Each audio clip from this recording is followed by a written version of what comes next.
My memory is one evening in November, Terry Doyle rang here and said, Dublin City is getting 20 places, we're giving them to fitness. Obviously it was an area of high unemployment at the time, and you've got 3 weeks to deliver it. And I remember putting down the phone and saying to Alex, what are we going to do? Because we actually didn't know whether people would come back. How we didn't know the ins and outs. Now we learned them very fast, but we didn't know the ins and outs of all the social welfare rules and regulations, and we didn't know what the students wanted. So we made a couple of decisions that turned out to be really good. Now we made loads that weren't really good, but there were a number of decisions that were really good. One was that we'd actually go into the exchanges and we'd see what the interest was, and then that we would meet all the students individually. We were the first school in the City of Dublin VEC to host the VTOS, so it was a very exciting time. The students who started that time, we had 20 students, 18 men, 2 women, and they were very, very enthusiastic. They didn't like the idea of being unemployed because they had worked and they were let go from their jobs. So they liked the idea of coming back to college because they felt college was going to give them an opportunity to get back into work. They came with, I suppose, a level of skills from their previous lives, and were almost saw themselves, I suppose, as we did ourselves, as pioneering a particular brand of education or type of education. And as a result, they came with a great sense of enthusiasm and mission and wanting to achieve. When I look back and I remember those first couple of years of VTOS, and I look at the VTOS now, and VTOS now seem to be a lot more focused. They're a lot more clear about what they want and where they're going. Back then, and I don't know whether this is coming from me or not, because it was so novel and so new to have these adults coming back into the place. But I got the sense that, you know, they didn't have direction. They were coming to do this, but they didn't really know what it was about. They were here from 9 to 4 every day, no half day. It was a real pressure. And I remember a couple of them discovered halfway through the course that they needed glasses because the stress was so much on them. And they basically had a very limited number of teachers, so they would have Mary or myself maybe for a whole day between English, history, maths and economics. And but we got through it basically because they were so enthusiastic and they were really hungry for learning. They wanted the Leaving Cert. A lot of them had said that, you know, they'd had to leave school, so they had this hunger for the Leaving Cert that maybe other students wouldn't have who would take it for granted. The Leaving Cert is such a sort of social barometer. You know, it doesn't matter how old you get, you know, when you hear on the radio, oh, and the Leaving Cert starts today, like the whole country kind of goes, oh God, you know. And every time you'd hear it, you kind of go, I wonder if I had actually done any work, how would I have managed? So then I heard about the VTOS programme, and I only lived down the road, so it made perfect sense to come up to Clonstida.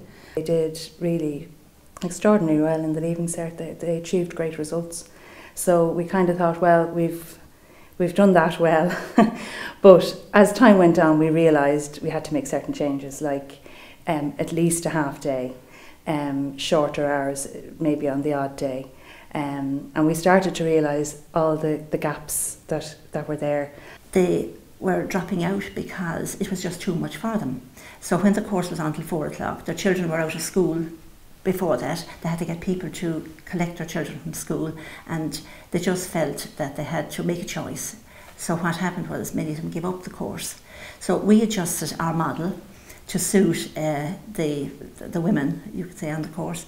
So the model now is from 9 o'clock until 2 o'clock, and it is far better. It's working far better from their point of view. I remember coming in that gate on a Monday morning starting, and the first thing struck me was, I said to Mary, what time's it start? She says, sure, have you kids to go to school? And I said, yeah. She said, sure, for your first week again, you get them settled. And she didn't put a time. You know, there were teething difficulties. I remember with that first class group, because they were adults, and adults need little simple things like being able to make a cup of tea. And I remember there was a problem where there was obviously no tea making facilities. They had no access to sinks and water and stuff. That was in the days before we had the canteen. But adults, it was a learning curve. Certainly what made VTOS work here from the beginning was flexibility, that there was flexibility where the principal was concerned, and that was very important because that passed down to the staff. And also the staff were extremely non-judgmental. Nobody was judging anybody. The people that came in here 21 years ago had been 10, some of them 15, 20 years unemployed even, and they had very low self-esteem. Coming into a situation where they were suddenly sitting behind desks doing schoolwork again, as far as they were concerned, the attitude of the teachers really helped them, because in a very short space of time people's self-esteem started to improve, their motivation improved. Being unemployed kills motivation, but having somewhere to go and having something constructive to do really motivated people. It became known that Finglas was a very good centre for the VTOS. We got a good name, if I say so myself, we got a very good name, and some centres who were starting up actually came to us for advice and to ask us how did we get on, what was the success of the students, and they were looking for ideas from us. We got a lot of support from the City Dublin VEC and Jacinta Stewart, and at the time Alex Silk was the principal, and he was very much in favour of the adults. He loved the adults. They had a lot to deal with in terms of their identity as students, because they tell us things like if they were down the pub on a Friday night, they'd be slagged, and people would say things like, "Have you got your Ecker done?" And it was really hard on them because they didn't have an identity. There were very few adult students in Finglas. They were the first, so real pioneers. But as it went on, those early years,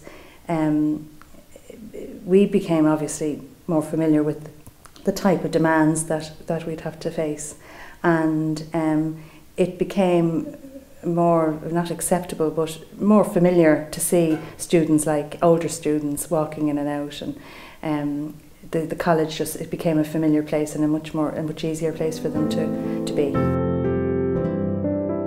Alex provided me with an office, and it was very useful for the students to drop in whenever they felt like coming in to talk about the programme if they were having difficulties. If they were having difficulties, we encouraged them to take a couple of days off to sort out their problems, leave their problems outside the school, and come back in and continue with their studies. We adopted a flexible approach because we were dealing with adults. We wanted to treat them like adults. If we look at VTOS and what VTOS would have meant to me, in a nutshell, it would have meant Mary McGrail. And it would have meant Mary McGrail's personality, and how Mary McGrail's personality was allowed to develop and to be VTOS, and how Coláiste Ida as an establishment and the VEC allowed that, because they could see that woman's magic and her power. And I see them people coming in and out of that office, individuals like I was, with fears that you think are momentous, that think they're like, oh my God, how am I going to get over that? You get a little pat on the hand, a little rub on the shoulder, told you be grand. Sure, I'll fix that up for you, I'll sort it out for you. That would be grand. That's still going on. I was teaching in Coláiste Own, and I got a visit from Jacinta Stewart, who was then the AEO, asking if I was interested in a few part-time hours teaching adults. So I said I'd try it. It was very daunting at first because it was 18 men, 2 women. I was very inexperienced, and as one man put it, he was out of the class longer than I had been alive. So it was that kind of feeling. So I suppose when we started off, we were all very nervous, and I was very gung-ho and strict, and that, you learned after a while that you didn't have to be like that. Staff were innovative. They were outward looking, and they said, well, we could do something for these people. They're looking for these skills. We have these skills. Let's see if we can put on a course and see who's interested. I think that's what's needed in people like me coming from deprived background, coming back into education. We need people like that don't look down on us, do you know what I mean? And look, just get on with it and sort our problems out and stuff like that, you know. You need a particular kind of staff. Your traditional teacher who's going to come into a classroom, teach the business and go home. This doesn't work. One of the first days we were there, one of the teachers came in, it was Mary McGrail. She actually, I think, started the programme here. And the very first thing she said after good morning was, you know, thank you all for coming in. I know for some people it's very difficult with family commitments to actually, you know, to get organised and to come in. But she says, I just want to know that I appreciate you all making it in. And we all felt like 6 foot tall. Because it was hard reorganising your whole life as an adult. And the fact that she was recognising that. Of course, you know, we were never late for her classes then. Me coming into Coláiste Ida, like ultimately stemmed from the principal here, was interested in finding somebody that had knowledge of adult education. I had been educated as an adult. He wanted somebody that had some knowledge of the area. I grew up in Finglas. He wanted somebody who understood the unemployment situation. I had been unemployed for a considerable amount of time. So I had all of those things. And certainly when I started working here and started teaching here, while I had a degree, higher diploma in education, it was actually my knowledge of the area and my experiences as an unemployed person like that became a huge asset, because I had, I suppose, street cred with the students that I was working with. A number of our teaching staff now were people who started off as VTOS students in the earlier years and have now, from, I suppose, their experience here, found a route in life that they were interested in and went on to higher education and have come back as members of our own teaching staff. And currently, I suppose, 3 or 4 people, 5 people would fit into that category, and they have been able to bring their experience of being VTOS students, of being students in the college here, back into their teaching. I always wanted to finish school, and the fact of coming back was just the amount of stuff I learned now. And when you get back into it, it's actually, I would recommend it because those fears go, and the fact you're willing to learn more and you understand more. Because when you're here as a teenager, you think you know it all, and you think out of school you want to get a job. But when I come back now and I look at it, no, it's the worst thing I ever did was leaving school as a teenager. So now I don't have the fears anymore, and I'm learning every day because I want to learn more now. I wouldn't have had a lot of education because I was kind of reared in a hospital with education, but you know, I just didn't get that chance. So when I became a mature person, my son growing up, I just wanted to do something with my life and to have a bit of paper to say I have something. My mum underwent a major operation. With the fact that she's 93% blind, she needed constant care, so I was the one that had to do it. Well, didn't have to, but you know, I volunteered to do it out of love. So it was a bit daunting at the start, you know, for me to, like, because my mum had a cathedral bag and I had to change her and stuff like that and feed her and stuff like that for a while. But I thought it was very rewarding for me, so I thought, well, look, I could do this, you know. So I looked up on the website and seen what courses got involved with actually doing this care, so I went to Coláiste Ida. I was out of work for over a year and I wasn't able to find anything, and I didn't want to just sit around, so I decided, well, I need to open up my options, and the only way really to do that was to go back to education, which, considering I left school at 14, it was kind of scary. But I decided I really needed to do something to give myself the opportunity of finding a job. In 2008, construction in Ireland collapsed completely, so then became, unfortunately, unemployed for a long time. For me, 18 months was completely disaster for my head.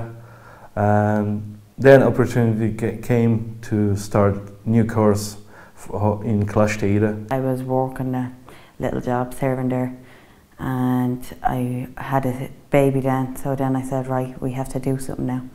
So I decided to do the community and healthcare course in Coláiste Ida. I decided Coláiste Ida because my friends had went here and recommended it and thought it was very good. I was seriously lacking in confidence, knowledge of money, and I just felt like I needed more, you know, I needed to learn more. And to be honest with you, it was the best thing I ever done.